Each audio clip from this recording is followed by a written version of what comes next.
Her hand closed around my wrist just beyond the security checkpoint. Hard. It was the grip of someone drowning, clutching the first solid thing within reach. I had never seen her before in my life.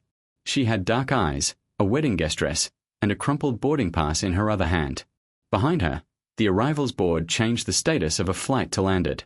She pulled me close enough for me to smell jasmine and panic. Her gaze was fixed on something over my shoulder. Then she spoke quickly and quietly. I know this is insane, but please pretend to be my husband for the next 40 minutes. My grandmother is about to come through that gate, and this is the only thing she has ever asked of me. I had spent the entire week being the man no woman wanted to marry. Now a complete stranger had pulled me out of a crowd and asked me to become exactly that. Let me go back. My name is Nolan Reyes. I am 33 years old, and I am an actuary. In case you do not know what that means, do not worry. No one at any party I have ever attended knew either. I calculate risk for an insurance company. I spend my days estimating how likely something is to go wrong and how much it will cost to prepare for it. It is a good job. A secure job. By every reasonable measure, I am a safe man. As it turned out, that was the problem. 8 days before that stranger grabbed my hand at the airport, my fiancée cancelled our wedding. Her name was Dana, and we had been together for 3 years. The invitations had already been sent. The venue was booked. Our families had made travel plans. 8 days before the ceremony, she sat me down and told me she had met someone else. Someone who, in her words, made her feel alive. She said I was wonderful. She said I was the safest, steadiest, most dependable man she had ever known. She said it the way someone describes a reliable car they are about to trade for something faster. You are the sensible choice, Nolan, she told me. You just are not exciting. And I do not want to spend my whole life being sensible. That day, I was flying home from her city. I had gone there to officially cancel the reception hall, recover $200 of our deposit, and tell my parents, who had already flown in for a wedding that would never happen, that their backup son had been passed over again. I was 33 years old, standing in an airport, feeling like the only person in human history whom nobody had ever chosen for anything. A number in a spreadsheet marked low risk, low return. That was who I was when Priya grabbed my hand. Before I tell you how the worst week of my life turned into the best 40 minutes I had felt in years, do me one small favor. If you believe that someone who feels invisible and overlooked might be exactly the person another human being is about to choose, subscribe. This channel is full of stories like that, and I would hate for you to miss the next one. All right. Back to the terminal. My grandmother, the stranger repeated, still gripping my hand. Her voice trembled. Please, I do not have time to explain everything. She is landing here during a connection. We have 40 minutes. She thinks I am married, but I am not. I came here to tell her the truth, and I cannot do it. I looked at that gate and realized I cannot be the person who breaks her heart. 40 minutes. That is all. Then she will board her next flight, and you will never see me again. Please. A sensible man would have said no. A low-risk man would have apologized, called the situation crazy, and continued to his gate. That was exactly the kind of man Dana had traded away. Perhaps that was why I did the opposite. Maybe I had grown so tired of being the safe choice that when a stranger looked at me as though I were the only solid object in the entire terminal, I decided to become a risk for once in my careful life. What is my name? I asked. She blinked. What? If I am your husband, I need to know my name, how we met, and how long we have been married. Your grandmother will ask. I set my bag on the floor. You have about 90 seconds to brief me before she walks through that gate. Start talking. Something broke open across her face, relief, disbelief, and the first trembling hint of laughter. Priya, she said. My name is Priya Anand. We have been married for 8 months. We met in a bookstore. You knocked over a display. It is a whole story. I will explain later. You can use your real name. That will be easier. Nolan, I said. Nolan Reyes. Priya Anand, she repeated. Then she grabbed my left hand and stared at it in horror. You do not have a ring. I looked down. 8 days earlier, I would have. Actually, I do. I reached into my coat pocket. The plain wedding band I had been unable to throw away had rested there all week like a stone. I slipped it onto my finger. It fit. Of course it fit. There, I said. Now I am a married man. Priya stared at the ring, then at me. For 1 second, the panic left her face and she truly looked at me, not as a useful stranger, but as a person who had suddenly become real. Why do you have? Long story, I said. We have 20 seconds. Which one is your grandmother? The gate opened. Passengers began emerging, and I watched Priya transform. She straightened, lifted her chin, and smiled, a real, radiant, terrified smile. Then she slipped her arm through mine and whispered, "We call her Nani." She practically raised me. Please be kind to her. She is the best person I know. Nani came through the gate in a wheelchair pushed by a flight attendant. She was tiny and ancient, wrapped in a deep red shawl, with eyes like 2 bright black stones. Behind her walked a sharp-looking woman in her 50s who could only have been Priya's mother.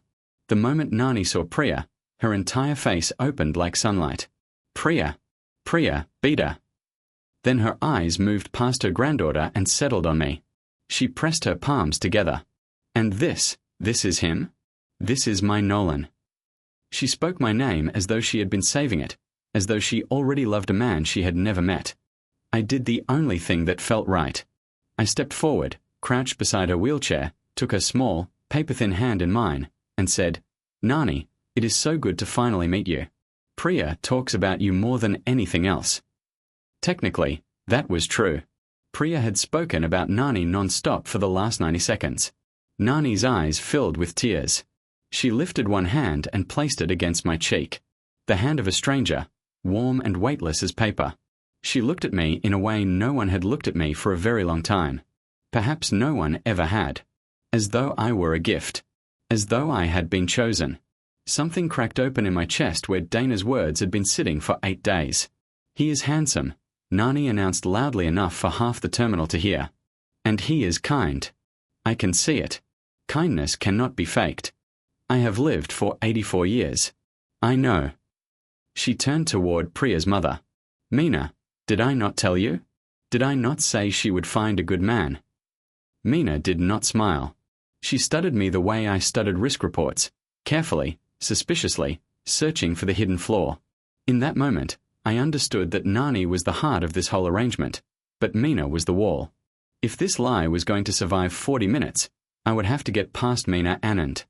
"Married for 8 months," Meena said, "and this is the first time we meet him, during an airport connection." Her eyes snapped toward Priya. "You could not bring him during wedding season? You could not bring him even once?" "Mom," Priya began. "It is my fault," I said calmly. It was the only kind of answer I knew how to give. My work travel is relentless. I am an actuary. I go wherever the contracts take me, and it has kept me away much longer than it should have. I wanted to meet all of you from the day I met Priya. When we heard you would have a connection here, I moved a client meeting so I could be at this gate. I was not going to miss the chance a second time. I met Meena's stare. I understand how it looks. Our absence may seem disrespectful. It was not a lack of respect. It was a lack of time, and I regret that. Meena held my gaze for a long moment. She did not soften, but she stopped pressing. Nani, unaware of the battle taking place around her, was already tugging at my sleeve. 40 minutes, she said. They have given us 40 minutes before boarding. Sit with your Nani and tell me everything. So the 4 of us sat in a row of hard airport chairs. For 40 minutes, I became Priya Anand husband. The strange thing is, it should have been terrifying. It was. During the first 10 minutes, Priya and I built an entire marriage in real time beneath her mother's watchful eyes. We filled in gaps about the bookstore, the fallen display, and the honeymoon we had supposedly postponed. Our knees pressed together, each tiny movement warning the other when the story was drifting toward danger. But somewhere along the way, it stopped feeling like a performance. Nani did not ask the questions Meena would have asked. She asked, "Does he make you laugh?" Priya, caught off guard, looked at me, the stranger who had just chosen courage for the first time in his careful life. "Yes," she said. "Yes, he does." It was not exactly a lie. In the previous 20 minutes, I had made her laugh 3 times from pure nervous tension, and we both knew it. Then Nani turned to me. "Do you take care of my Priya?" She believes she must do everything herself. She has always been that way. Do you make sure she lets you carry things? I am learning, I replied. She is stubborn, but I am patient. Patience is more or less my entire personality. Nani laughed so hard she had to hold her chest. Even Mina almost smiled. Priya looked at me with an expression I could not name. Suddenly, 40 minutes felt like the shortest measure of time in the world. Mina nearly caught us once. She waited until Nani was distracted, searching through her bag for a photograph.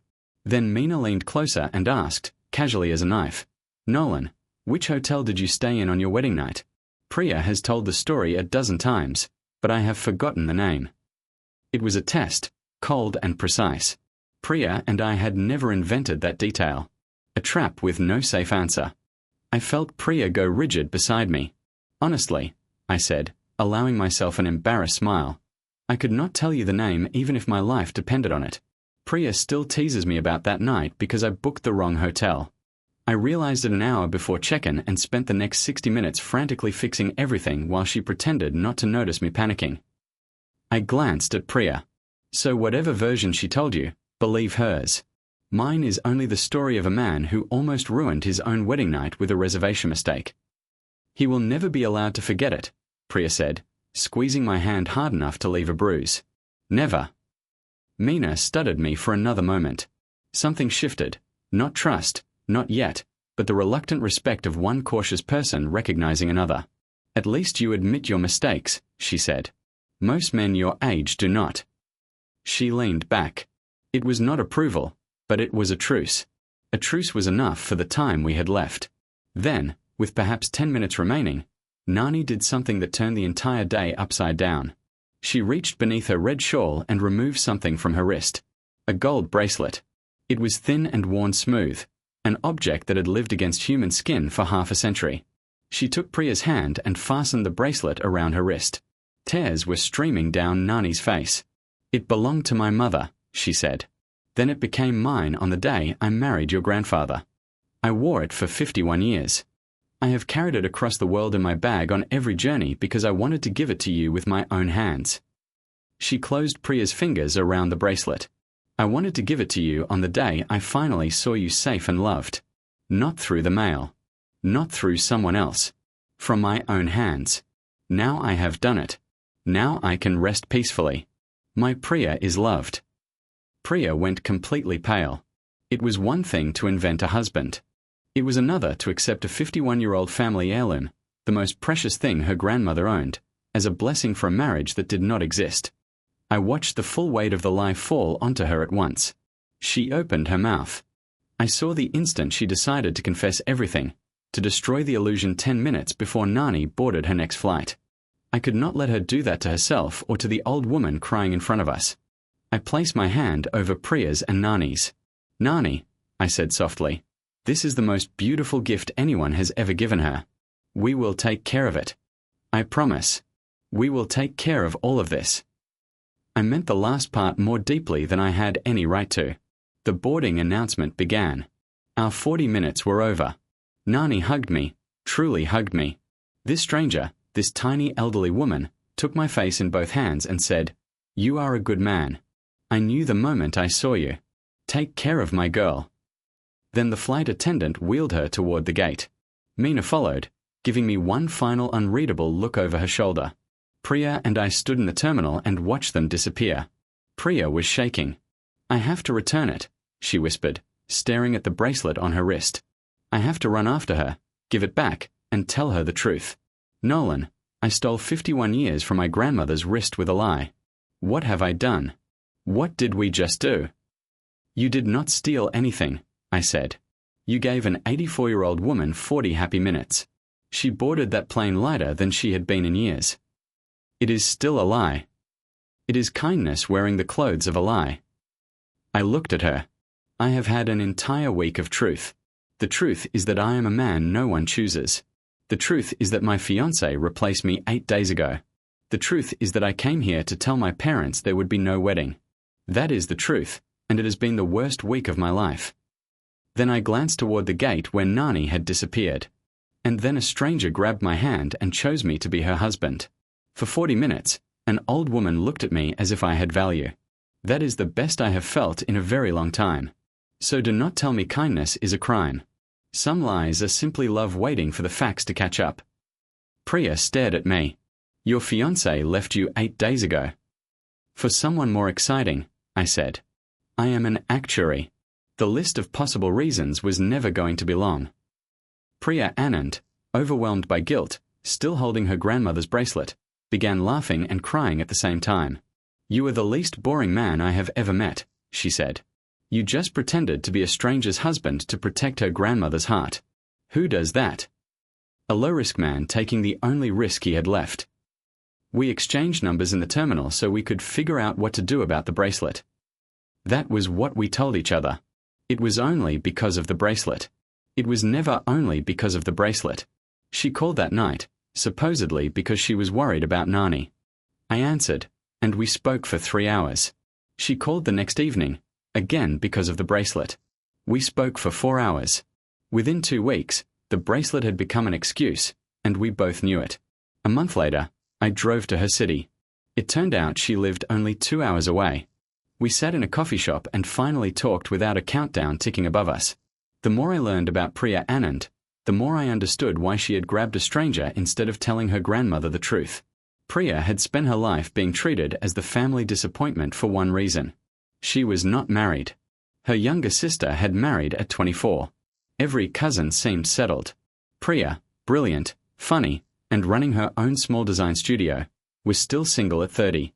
At every family gathering for nearly a decade, she had endured pity, pressure, and endless attempts to pair her with terrible men approved by her mother. Eventually, she stopped dating seriously because every relationship became a family referendum. Nani was her only true ally. She had helped raise Priya while her parents worked. And Nani had only one sorrow left in her long life. She feared she might die before seeing Priya happy. Every time I visited, Priya told me, Nani would hold my face and say she only wanted to know I would not be alone after she was gone. I could not fix that fear for her. So 2 years ago, I told one small lie. I said I had met someone, just to see her smile. The lie grew because the smile was worth it. The imaginary man became a serious boyfriend. Then a fiancé. Then a husband. The wedding became a small, private ceremony no relatives had attended. And eventually, the lie led to an airport terminal and a desperate request for 40 minutes.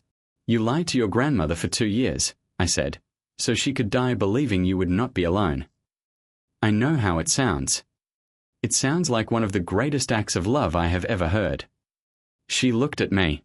It sounds, I continued, as though you would rather carry a 2-year lie than let her spend one night worrying about you. I leaned forward. Priya, your family treats you like a disappointment because you are unmarried. They have understood everything backward. You are the only person at that table who loved someone enough to build an entire imaginary life just to protect her heart. I paused. That is not a woman no one wants. That is a woman no one deserves. Priya was silent for a long time. Then she said, My imaginary husband understands me better than any real man I have ever dated. I had a week of practice being unwanted, I replied. It turns out that makes it easier to recognize what truly matters. We kept meeting. By our 3rd coffee, it was no longer about the bracelet. By our 5th, we stopped pretending otherwise. One evening, about 2 months later, Priya took me to the bookstore we had used in our invented story. We decided that if we were going to keep telling Nani we had met there, we should at least stand in the place once.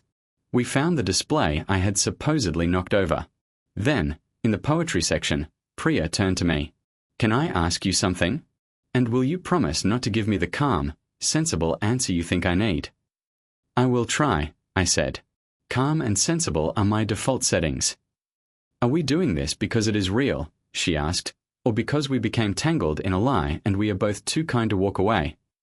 Her voice grew quieter. My whole life, I have been someone's obligation, Nolan.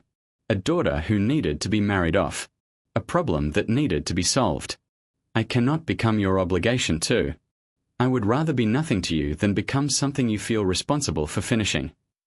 I considered the safe answer. Then I refused to give it. 8 days before you grabbed my hand, I said, the woman I had loved for 3 years told me I was a safe, sensible obligation she no longer wanted. So I know exactly what you are asking, and I know how much courage it takes to ask it. I took her hand. You are not an obligation, Priya. You are the first thing I have wanted in my careful life that I could not justify with a spreadsheet. I did not calculate you. That is how I know this is real. I smiled. You are the one variable I never saw coming, and I do not want to solve you. I only want to keep being surprised. She kissed me there in the poetry section of the bookstore we had lied about. It was the first completely, undeniably true thing in our supposed marriage. Here is what I want you to understand, because this is the heart of the story. Neither of us wanted to rebound recklessly into another relationship. I had been the safe man my whole life. Priya had been alone for most of her adult life.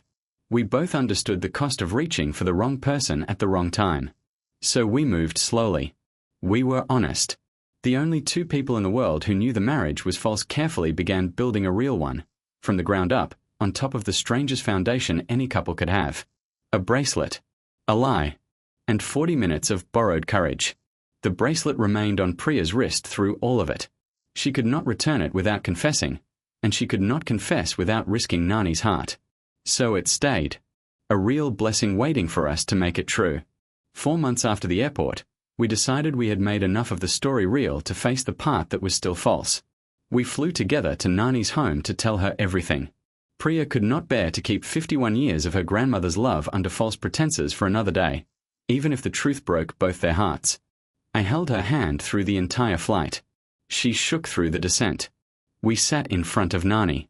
Priya removed the bracelet, placed it on her grandmother's lap, and told her everything. The 2-year lie. The panic at the arrival gate. The stranger she had grabbed from the crowd. All of it. She cried, apologized, and poured her entire guilty heart onto the floor. Nani listened without saying a word. When Priya finished, empty, exhausted, waiting for the heartbreak she had feared for 2 years, Nani began to laugh. My child, she said, wiping her eyes and taking Priya's face in her hands, do you think I did not know? Priya froze. I am 84 years old, Nani continued. Do you think I cannot recognize the difference between a real marriage and a frightened girl improvising one? She chuckled. Your airport husband did not know your middle name. I asked him, and he looked at you like a drowning man looking for shore. I knew in the first 2 minutes. Nani picked up the bracelet. But I watched him, the stranger you grabbed. I watched how he treated you during those 40 minutes. I saw how he protected you. I saw how gentle he was with an old woman he had never met. I saw the way he looked at you when you laughed. Her voice trembled. And do you know what I saw? I saw a man who treated my Priya better during 40 minutes of pretending than real men had treated her in years. She placed the bracelet back into Priya's hands. I did not give you this because I believed in the marriage. I gave it to you because I believed in him. Then she reached for my hand and joined it with Priya's over the gold bracelet. I am old. I do not have time to wait for paperwork. I know what I saw. Now go and make an old woman's lie true. Both of you. Before I truly run out of time. She squeezed our hands. That is the only thing I ask. I married Priya Anand a little more than a year after she grabbed my hand in the airport. Nani was there. Of course she was. She sat in the front row wearing her red shawl. Meena walked her mother down the aisle. Somewhere during that year, Meena decided that a man who had protected her mother's heart for 40 minutes without expecting anything in return was worth more than all the suitable men she had pushed toward her daughter for a decade. She cried harder than anyone. Priya wore the bracelet. By then, it was 52 years old, a gift given to bless a false marriage and worn into a real one. I still think about that airport terminal and the week that came before it. I think about the man I believed I was. A safe bet. A low-risk, low-return entry in a spreadsheet. Someone easily traded for something more thrilling. Dana looked at me for 3 years and saw a man she did not choose. An 84-year-old woman looked at me for 40 minutes and saw a husband. That is what I finally learned. What my entire careful, invisible, overlooked life had failed to teach me until a stranger seized my hand. People who dismiss the reliable ones, the steady people who show up, stay, and carry the weight before anyone asks, are not necessarily seeing clearly. Sometimes they are simply blinded by motion. Nani was not blinded by anything. She had lived 84 years and buried the love of her life. She could read a person down to the soul in the time it took an airline to begin boarding. She looked once at a man nobody wanted and entrusted him with the most precious thing she owned. Priya reached for the first stranger she saw in a crowded terminal because she was desperate. She thought she only needed a warm body to fill a role for 40 minutes. What she actually did was reach into a crowd and choose the one man in it who had spent his whole life quietly waiting, without much hope, for someone to choose him. 40 minutes. That was all she asked for. It was the first time in my life that anyone chose me first. It turned out to be the only time I would ever need. Has anyone ever chosen you, truly chosen you, at the exact moment you had decided you were impossible to choose or impossible to love? At the moment you believed you were only the dependable option no one could ever feel excited about? I want to hear about it, because I do not believe moments like that are accidents. Tell me your story in the comments and write where you are watching from tonight. I read every comment, and I am always amazed by how far these stories travel. Last week, someone wrote from an airport while waiting for a delayed flight. I still think about that person, and I hope whoever they were waiting for was worth it. Before you leave, be honest with me. If a complete stranger grabbed your hand and begged you to pretend to be their husband or wife for only 40 minutes, would you take the risk I took?